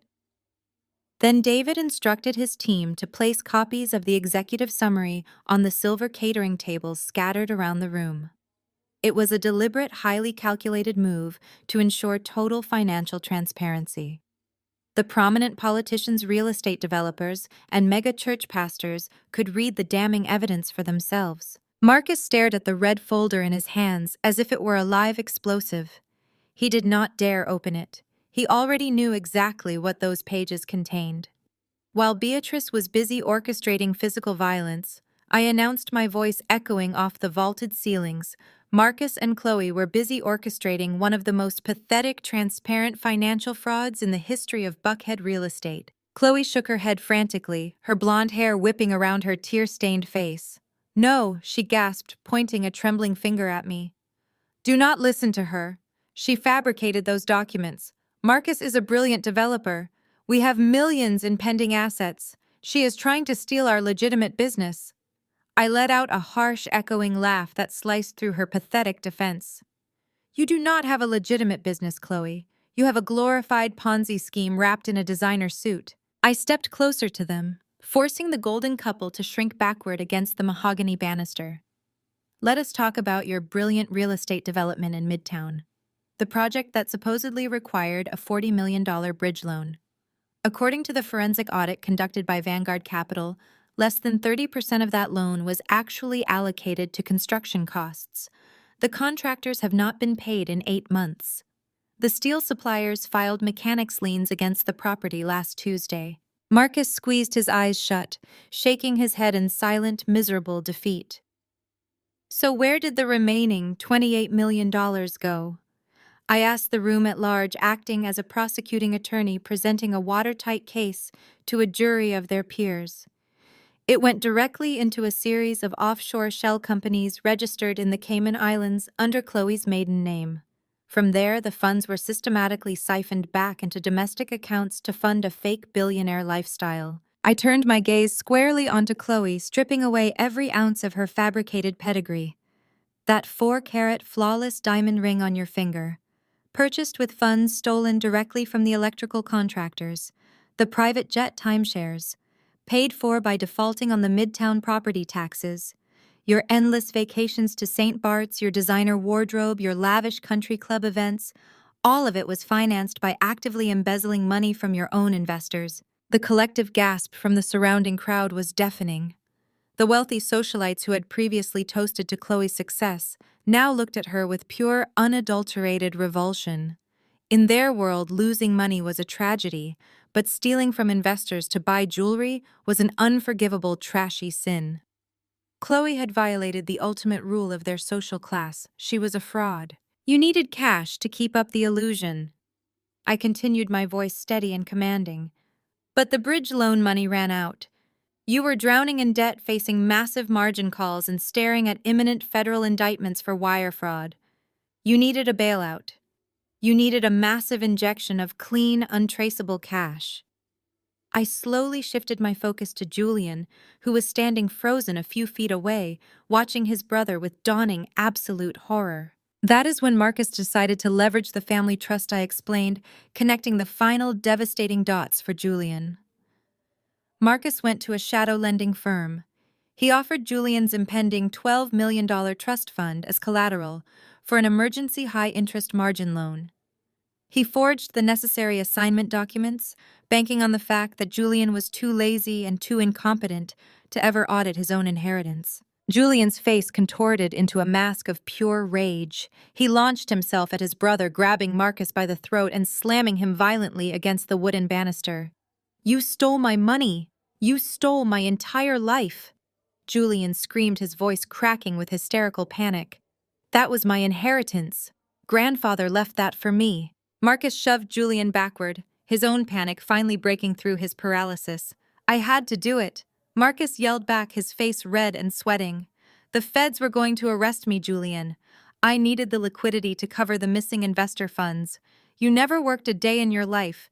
You just sat around waiting for a handout while I tried to build an actual empire for this family. You owe me." "You built nothing!" Julian roared, clenching his fists. "You bought your fake blonde wife jewelry with my money. I am going to kill you, Marcus. I am going to bury you." Two federal marshals stepped forward, separating the warring brothers before the physical altercation could escalate further. They shoved Julian back into the center of the foyer and pinned Marcus against the staircase. The picture-perfect, loving Blackwell brothers were now violently turning on each other, tearing their family bond to shreds over stolen money. "It does not matter who owes who," I stated coldly, silencing their pathetic screaming match, "because none of that money belongs to either of you anymore." I motioned to David, who stepped forward to deliver the final legal blow. The $12 million trust fund contained a strict solvency and morality clause. David explained, his voice booming with absolute legal authority. By illegally leveraging the trust as collateral for a highly speculative shadow loan, Marcus triggered an automatic default condition. Vanguard Capital, functioning as the primary creditor, holding the defaulted margin loan, officially executed our right of seizure at 9 o'clock this morning. David adjusted his glasses, looking at Julian with clinical detachment. "Your trust fund was legally wiped out to satisfy your brother's massive debts. The accounts are completely empty. Vanguard Capital has seized the remaining balance to cover the outstanding legal fees and penalty interest rates. Julian collapsed onto the floor, clutching his head in his hands, letting out a guttural, agonizing wail. The reality of his absolute poverty had finally crushed him. He was 35 years old, entirely unskilled, lacking any professional ambition, and completely stripped of his golden parachute. He was nothing. Chloe, meanwhile, was frantically crawling toward the exit, trying to slip away unnoticed, while the marshals dealt with Marcus. But David simply snapped his fingers. Two police officers stepped directly into her path, blocking the grand double doors. "Chloe Blackwell," David said, pulling a folded warrant from his interior jacket pocket. "We filed the forensic audit with the Securities and Exchange Commission 48 hours ago. The federal authorities have reviewed the wire transfers to the Cayman Islands. They have issued warrants for both you and your husband." "No," Chloe sobbed, dropping her designer clutch onto the floor. "I did not know. Marcus handled the money. I just signed what he told me to sign. I am a victim here." "Tell that to the federal judge," I said, looking down at her pathetic weeping form. "The paper trail proves you personally authorized the transfers to your offshore accounts. You are looking at 20 years for wire fraud, embezzlement, and money laundering. Have fun wearing orange, Chloe. It will not complement your complexion nearly as well as those stolen pearls do." The police officers pulled Chloe up by her arms, forcefully spinning her around to secure her wrists in handcuffs. She thrashed and screamed, begging the wealthy guests for help, begging anyone to call her a lawyer. But the Atlanta elite simply turned their backs. The mayor, the senators, the pastors, they all actively looked away physically, distancing themselves from the toxic radioactive fallout of the Blackwell family. They treated Chloe exactly like the diseased criminal fraud she truly was. I stood in the center of the grand foyer, surrounded by the complete and utter destruction of the people who had tried to destroy me. Beatrice was handcuffed by the ice sculpture. Marcus was pinned against the stairs. Chloe was sobbing in the custody of the police. And Julian was weeping on the floor, a broken, penniless coward. I had successfully dismantled their entire universe piece by piece using the very financial system they had foolishly thought they mastered. The debt was finally collected in full. David stepped past the sobbing figure of Chloe and approached the center of the foyer, where Julian remained crumpled on the floor. My lead counsel did not offer a hand to help my ex-husband up. Instead, he dropped a single crisp sheet of paper directly onto Julian's lap. It was the final certified bank statement from the trust administrators. The account balance, printed in bold black ink, read, "Exactly zero.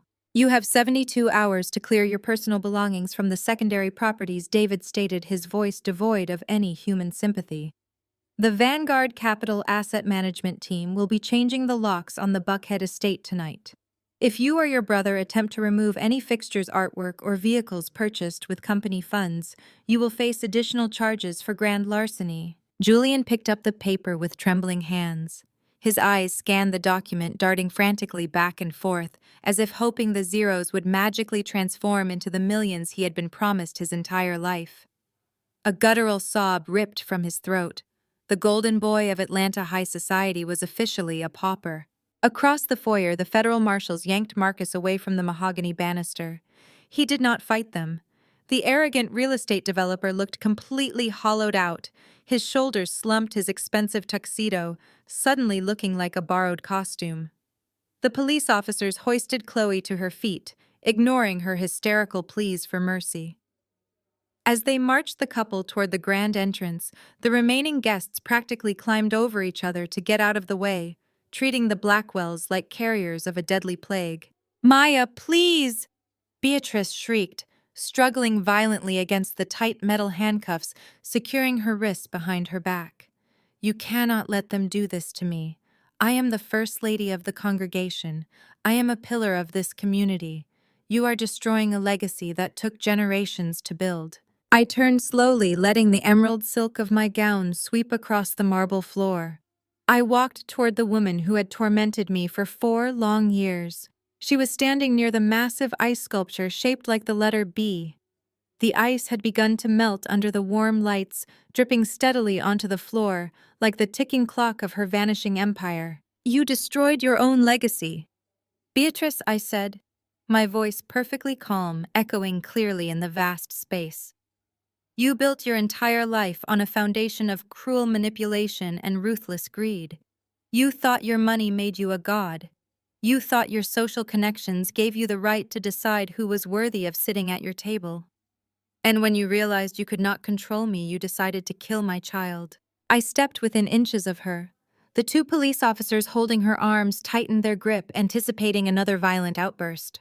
But Beatrice just stared at me, her chest heaving, her heavily made-up face streaked with black mascara tears. "You threw me down those stairs to protect a bank account," I whispered, leaning close, so only she could hear the absolute finality in my voice.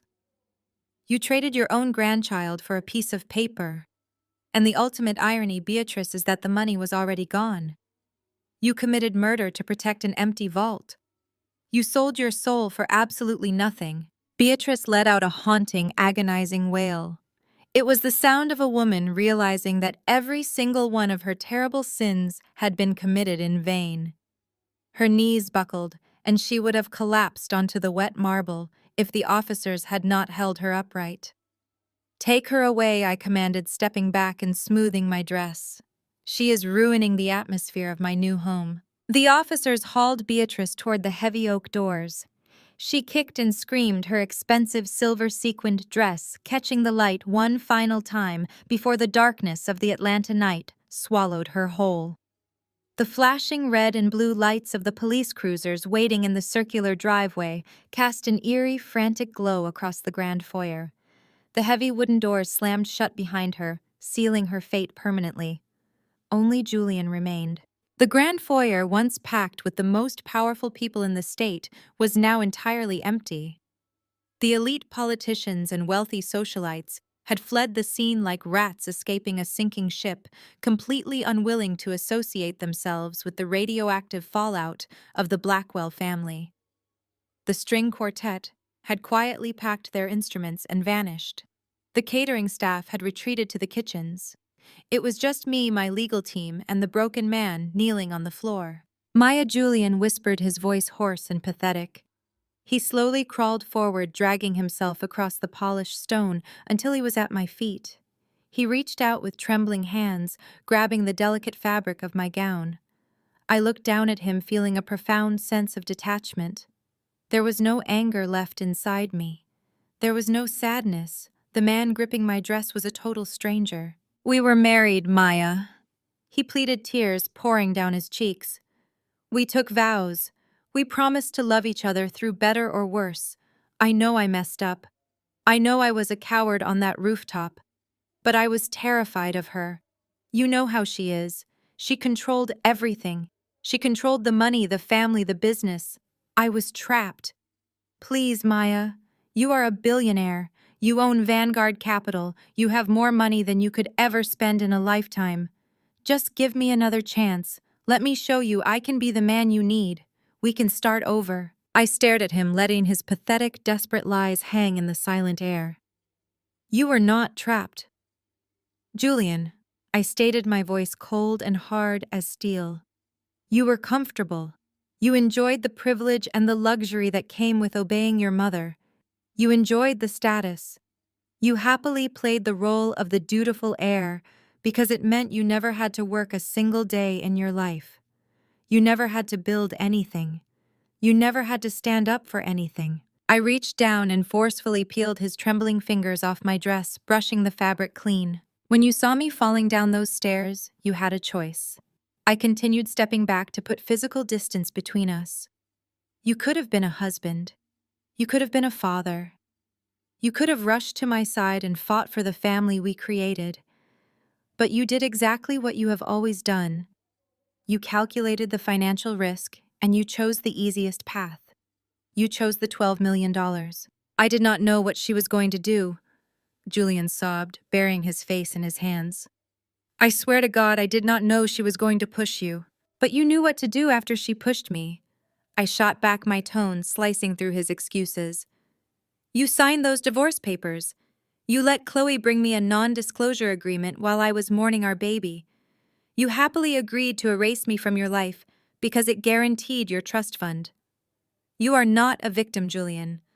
You are an active, willing participant in your own destruction." Julian collapsed entirely, pressing his forehead against the cold marble floor, weeping loudly into the empty, cavernous space.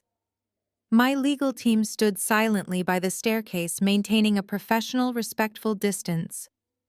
David checked his watch and gave me a slight nod, indicating that the perimeter had been secured and the transfer of ownership was fully executed. The operation was complete. You have exactly 1 hour to pack your personal clothes and vacate my property, Julian, I announced, delivering my final verdict. Do not attempt to take any watches, artwork, or electronics. Vanguard Security will be searching your bags at the gate. If you are still on these premises at 10 o'clock, I will have the marshals drag you out in handcuffs just like your mother. I turned my back on the weeping heir of the Blackwell dynasty. I did not wait for his response. I walked toward the grand double doors, my stiletto heels clicking sharply against the stone floor. The sound was rhythmic, powerful, and entirely victorious. I pushed the heavy oak doors open and stepped out into the cool, crisp Atlanta night. The rain had completely stopped, leaving the air smelling fresh and cleansed. The massive circular driveway was entirely empty of the luxury vehicles that had choked it just an hour prior. The flashing police lights were gone, carrying the criminals away to their deserved fate. Only one vehicle remained. My charcoal black McLaren supercar sat idling perfectly near the entrance, its sleek aerodynamic lines gleaming under the estate spotlights. The head valet, a young man who looked absolutely terrified and deeply respectful, stood by the driver's side door, holding it open for me. Thank you, I said, retrieving $100 bill from my clutch and handing it to the stunned valet. You can go home early tonight. The party is officially over. I slipped into the low driver's seat, sinking into the premium leather. I closed the door, shutting out the sounds of the estate. The powerful engine rumbled beneath me, a deep, ferocious purr that vibrated through my very core. I gripped the leather steering wheel, feeling a profound, overwhelming sense of absolute freedom. For 4 years, I had suffocated in that house. I had minimized my success, hidden my intellect, and tolerated endless abuse in the name of love. They had tried to break me. They had tried to take my life and my child to protect their fragile fake empire. But they had tragically underestimated the woman they invited into their home. I shifted the McLaren into gear and pressed the accelerator. The supercar roared forward, shooting down the long, winding driveway toward the massive iron gates. I glanced in the rearview mirror one final time. The grand, sprawling Blackwell estate stood dark and silent in the distance, completely conquered, entirely seized. I turned onto the main road, the streetlights blurring past me as I accelerated into the night. I did not shed a single tear. I did not feel an ounce of regret. I had balanced the scales. I had executed absolute, flawless justice. And as the city skyline of Atlanta opened up before me, I drove forward into my future entirely untouched and beautifully victorious. The story powerfully illustrates that true security comes from inner strength and recognizing your own worth rather than seeking validation from toxic environments. For years, Maya minimized her success and tolerated abuse, hoping to win her husband and his family over. However, their ultimate betrayal taught her that people who value money over human life will never offer genuine love. By stepping into her absolute truth and utilizing the empire she built in secret, she realized that leaving abusive situations is always a profound victory. Stop shrinking yourself for toxic people and start claiming your own authentic power starting today.